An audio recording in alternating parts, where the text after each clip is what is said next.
So what is your responsibility as city representative?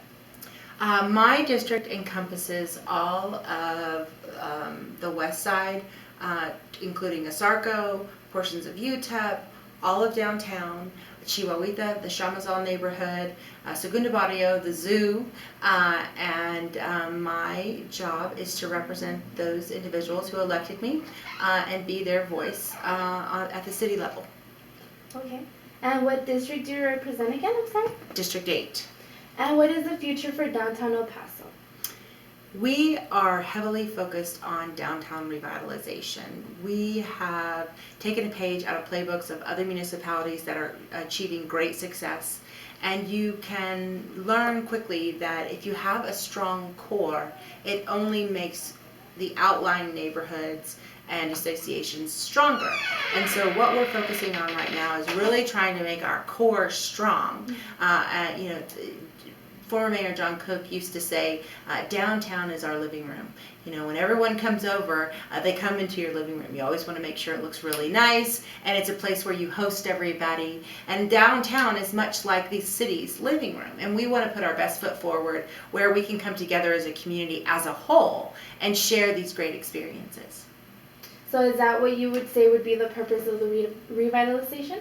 Absolutely. So we are focused on strengthening our core and making our central downtown a place where we spend Christmas together. We are here for events together. We spend the 4th of July together. We come and watch baseball games now together. We go to the convention center and watch events. We go to the Plaza Theater and we watch events. And a large portion of our workforce is here during the day. So we want to do everything we possibly can to focus on strengthening our core and revitalizing our great downtown. And at what cost is this being done? Do we get funded by other cities? How do we get the money for all this? Well, it depends. We've found different ways to do different projects. We are bringing back the trolley system that we terminated in 1974. We were able to get that funding through the Texas Department of Transportation, which was $97 million worth of funding. We did a public-private partnership when it came to the baseball stadium, and the ownership group bought the team, and the city funded the baseball stadium. So that was a public-private partnership.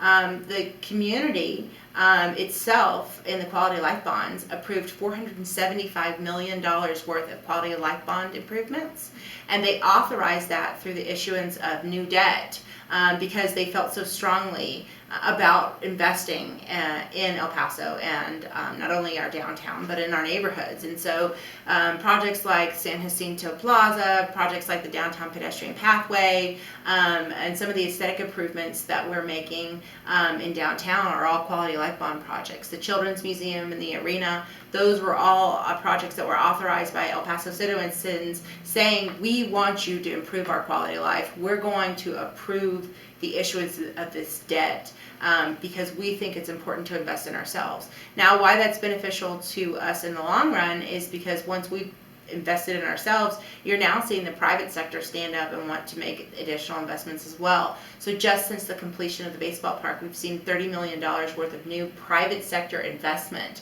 in just our downtown, which helps grow our tax base, which helps us every time when we come around to the budget season, because if we're having additional tax revenue coming in, it's less burden we're having to put on the individual taxpayer.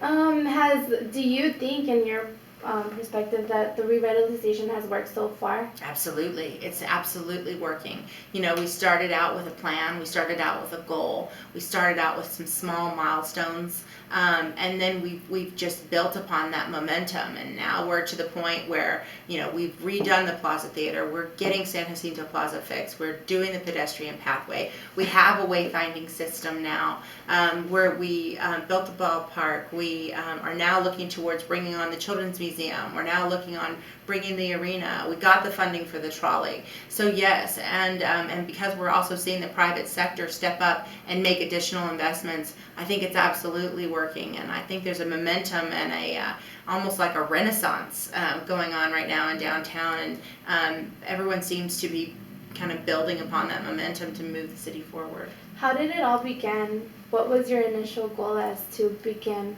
to revitalize? I think it started under the previous administration when they were really focusing on, okay, we have a struggling mass transit system, we have sprawl occurring, we have a downtown that is empty at night, we don't have a strong core. Let's look to other municipalities that have been successful. Let's take a page out of their playbook and how they've done it. And essentially, by visiting other communities and learning how downtown revitalization can not only strengthen your core, but strengthens your outlying neighborhoods, talking about some of the strategic ways you can do public-private partnerships to bring opportunities along that that don't necessarily put the entire burden on the taxpayer. All these different options kind of afforded us the ability to put together a strategy and a plan. And so we're now on this train ride, I'd like to say, or trolley ride, moving forward, just trying to execute these individual milestones. And it kind of transcends administrations, but fortunately the majority of council has believed in kind of these goals and the strategic kind of path that was put forth, and we continue to execute it. I've heard from different sources that El Paso is wanting to become like Austin. Is that true? Just No. the way that it's like that they want to bring in the nightlife, and the way that Austin is always so full of life downtown. I don't want to be Austin. I don't want to be San Antonio. I don't want to be anybody but El Paso. Who we are is fantastic. We're the 6th largest city in the state. We're the 19th largest city in the nation. We have so much going for us. Have we done a great job of marketing? No. Have we done a great job of building on our strengths? No. Are we doing that now? Yes. And can it transcend this community, and can we be the best El Paso we can be? Yeah, you bet.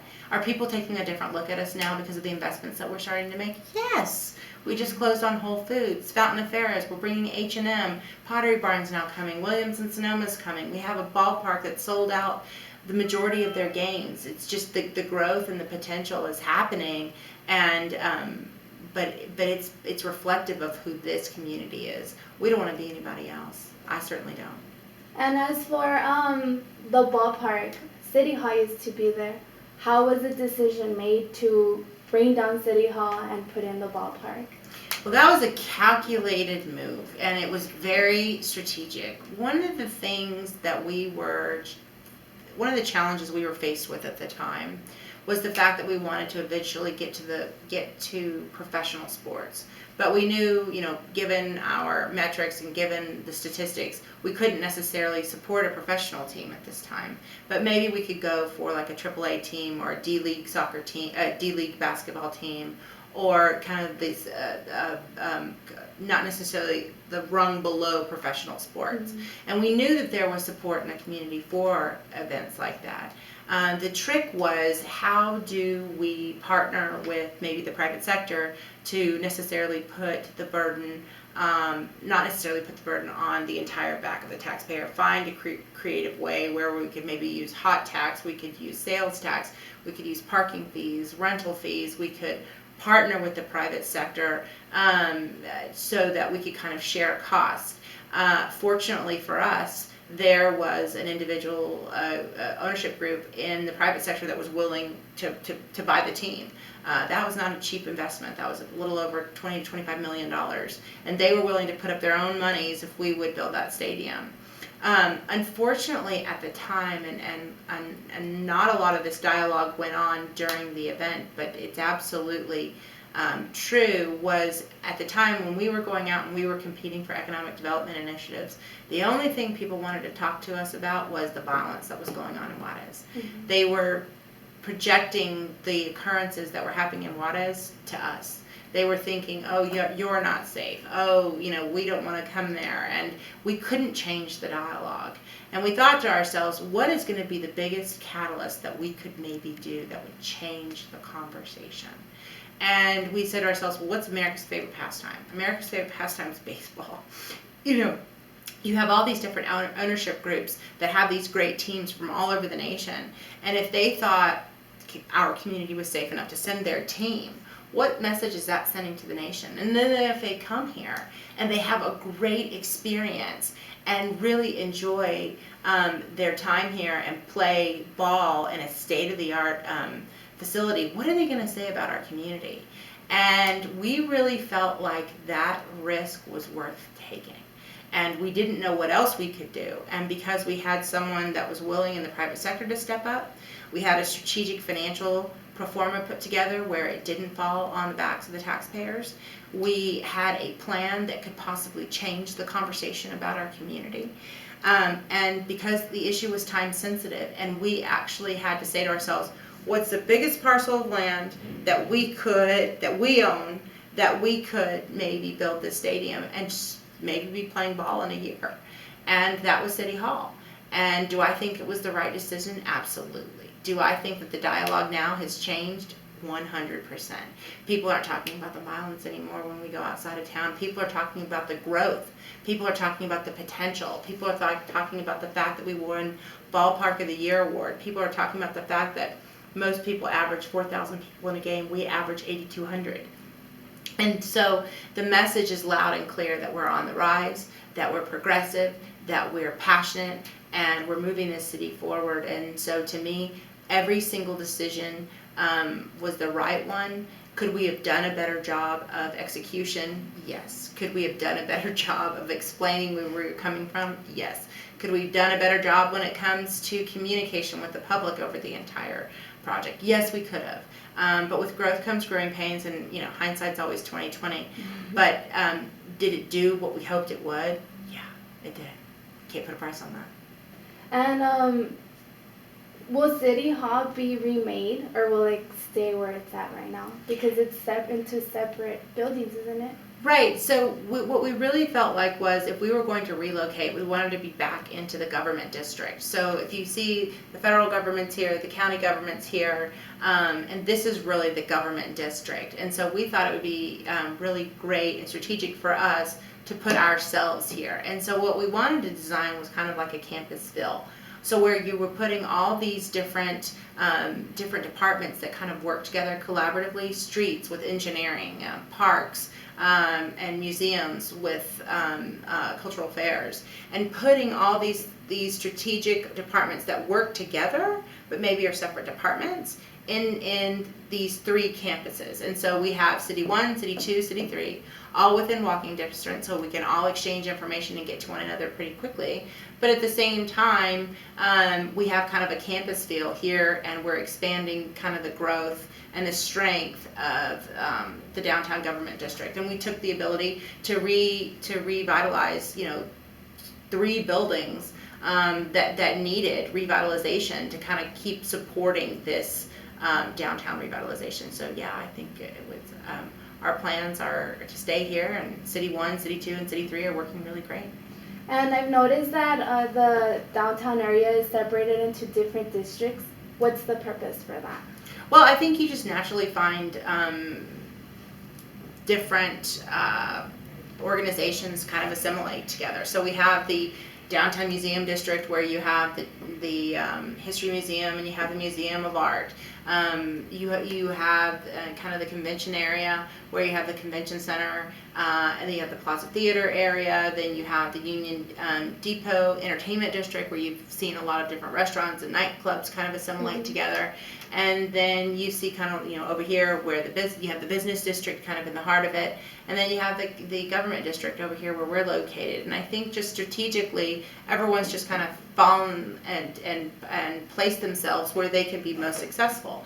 And then all we've done is simply kind of identify that when it came to wayfinding, to let people know where they are and where to get to and how. And so it just kind of organically happened, but it's something that helps us explain to those who are visiting where you can find things, i.e. the shopping district, the entertainment district, museum district.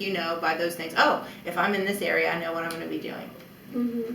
And what's going to happen to the places or the little stores that are out of place from where they belong? I don't think anything's out of place from where they belong. Well, the question comes from, there's where the office district is, I guess, where it's separated. There's children's stores and all that kind of there, and it kind of doesn't belong. So will those be moved, or? Well, I think any business that's here in downtown and operating belongs.